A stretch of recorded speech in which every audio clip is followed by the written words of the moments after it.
Assalamualaikum warahmatullahi wabarakatuh. Perkenalkan, saya Givira Ayudya Febrianti, siswi dari SMK Negeri 1 Kota Bengkulu, kelas 11 Akuntansi Keuangan Lembaga.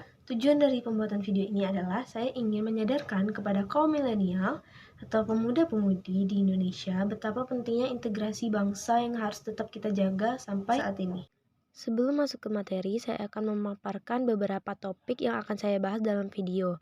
Topik pertama yaitu pengertian integrasi bangsa. Topik kedua, manfaat dari integrasi bangsa. Topik ketiga, dampak dari disintegrasi bangsa. Topik keempat, cara mewujudkan integrasi bangsa. Dan yang terakhir, tokoh-tokoh yang mendeklarasikan berdirinya Gerakan Integritas Nasional atau GIN.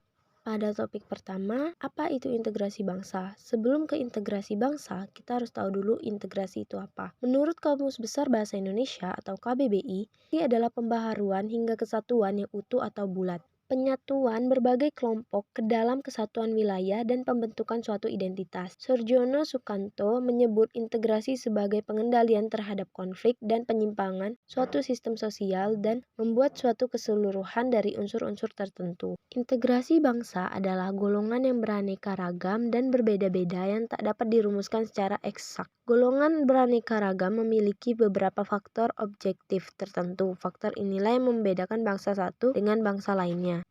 Berikut adalah beberapa manfaat dari integrasi bangsa.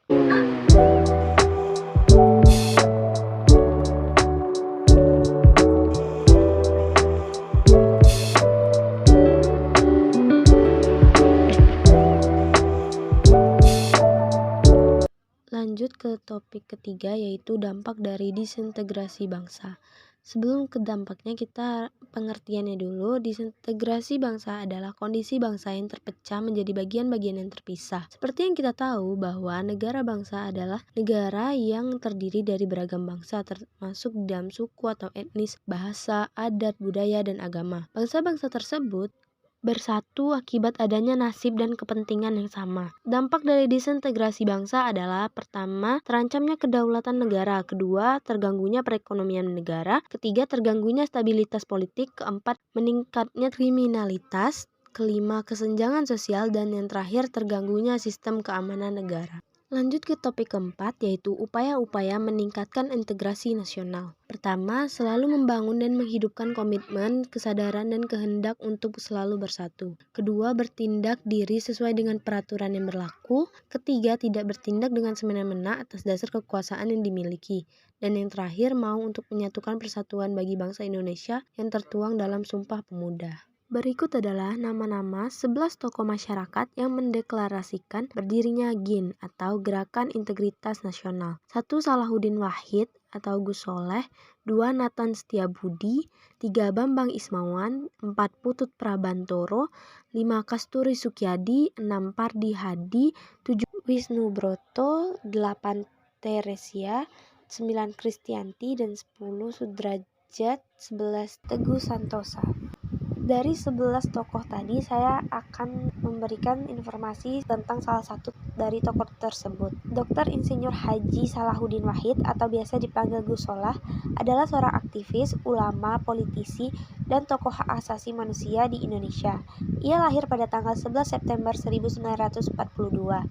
Ia pernah menjadi anggota Majelis Permusyawaratan Rakyat pada masa awal reformasi 1998.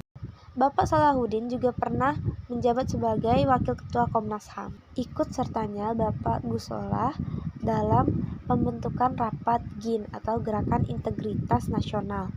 Gus Solah, sapaan Bapak Salahuddin Wahid, mengatakan banyaknya kasus politik uang saat pilkada dan kepala daerah yang tersandung kasus korupsi, menunjukkan rendahnya integritas negara pejabat publik saat ini. Di koran-koran pilkada yang dipenuhi uang banyak sekali. Kepala daerah yang menjalani proses hukum saja masih bisa dilantik, melantik pula, sindir Bapak Gus Solah. Adik kandung Gus Dur ini mengatakan keberadaan GIN nantinya akan menyokong integritas bangsa dan mengkritisi segala kebijakan yang tidak sesuai dengan nilai dasar Pancasila dan Undang-Undang Dasar 1945. Mungkin hanya itu saja yang dapat saya sampaikan, lebih dan kurang saya minta maaf. Kepada Allah saya mohon ampun. Wabillahi taufiq walhidayah. Wassalamualaikum warahmatullahi wabarakatuh. Sekian, terima kasih.